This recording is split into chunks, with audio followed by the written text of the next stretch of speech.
नमस्कार, स्वदेश न्यूज के खास प्रोग्राम जनता मांगे जवाब में आपका स्वागत है। आपके साथ मैं हूं एसपी त्रिपाठी। जनता मांगे जवाब में आज बात मिशन 2024 के लिए कांग्रेस के प्लान की और विपक्षी एकजुटता की। बात कांग्रेस के फार्मूले की और उस पर कांग्रेस के सहयोगी दलों के चिंतन और मंथन की। बात सीटों के बंटवारे की और चुनौतियों की।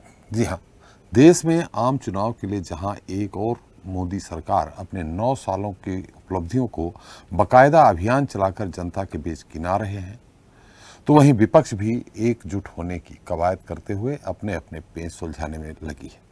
विपक्ष द्वारा फार्मूला तय किया जा रहा है कि कैसे भी हो मोदी को पटकनी दी जाए।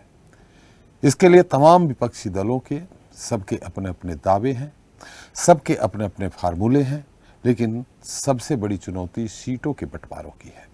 यहाँ सारे विपक्ष को पता है कि मोदी से सीधी टक्कर लेना है तो विपक्ष को एकजुट होना होगा, लेकिन सबके अपने अपने नियम हैं और शर्तें हैं। और बात 2019 के लोकसभा चुनाव की करें तो कांग्रेस ने 421 सीटों पर अपने प्रत्याशी उतारे थे, उसे सिर्फ 52 सीटों पर जीत मिली थी और 209 सीटों पर उसके प्रत्याशी दूसरे नंबर पर आए थे। तो वहीं 148 सीटों पर कांग्रेस उम्मीदवारों की जमानत जब्त हो गई थी। कांग्रेस की जीती हुई सीटों में कई ऐसी सीटें भी थीं जिन पर उन दलों की हार हुई थी जिनसे आज एकता की अपेक्षा की जा रही है। ऐसे में सीटों का बंटवारा जहां एक और चुनौती है, तो वहीं दूसरी ओर कई राज्यों में कांग्रेस और क्षेत्रीय दलों में सीधी टक्कर है।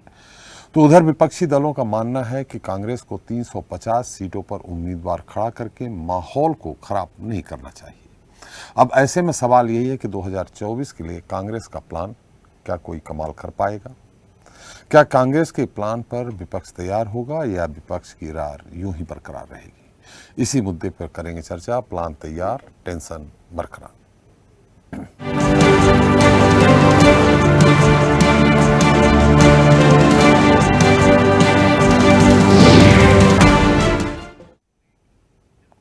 तो राहुल गांधी की भारत जोड़ो यात्रा और उसके बाद कांग्रेस की कर्नाटक में शानदार जीत के बाद 2024 के लिए कांग्रेस के हौसले बुलंद हैं और यही वजह है कि मोदी को मात देने के लिए कांग्रेस का प्लान तैयार है, वो भी विपक्षी एकजुटता के साथ।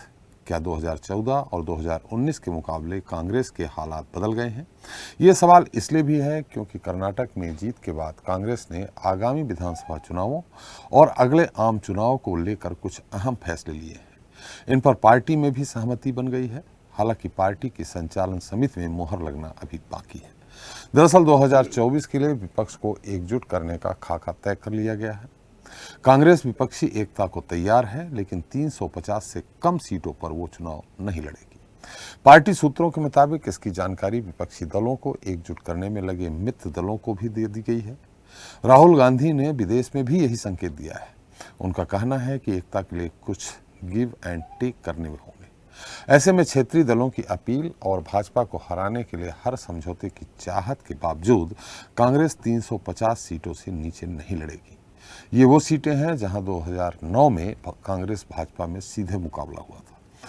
कांग्रेस की माने तो 140 सीटों पर क्षेत्रीय दलों की भाजपा से सीधी टक्कर है।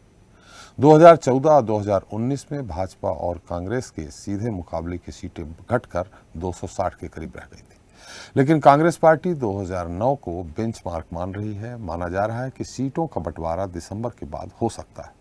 तो कुल मिलाकर तय है कि कांग्रेस खुद को 250 सीटों पर सीमित नहीं करेगी।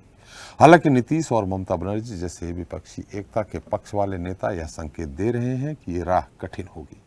तो वहीं कुछ राज्यों के समीकरण ऐसे हैं जहां क्षेत्रीय दलों से गठबंधन संभव नहीं है। कांग्रेस इन दलों के साथ विपक्षी एकता का मंच साझा करने को तो तैयार है, लेकिन चुनावी समझौते की गुंजाइश नहीं है। इनमें आंध्र में वाईएसआरसी व टीडीपी, उड़ीसा में बीजू जनता दल, तेलंगाना में बीआरएस, बंगाल में तृणमूल और केरल में वाम मोर्चा शामिल है। तो वहीं आम आदमी पार्टी को लेकर पंजाब, दिल्ली में बड़ी चुनौती नजर आ रही है। ऐसे में सवाल यही है कि कांग्रेस के प्लान पर क्या अन्य विपक्षी दल राजी होंगे या फिर विपक्षी एकता को झटका लगता रहेगा? जनता मांगे जवाब में इसी मुद्दे पर करेंगे चर्चा। प्लान तैयार, टेंशन बरकरार।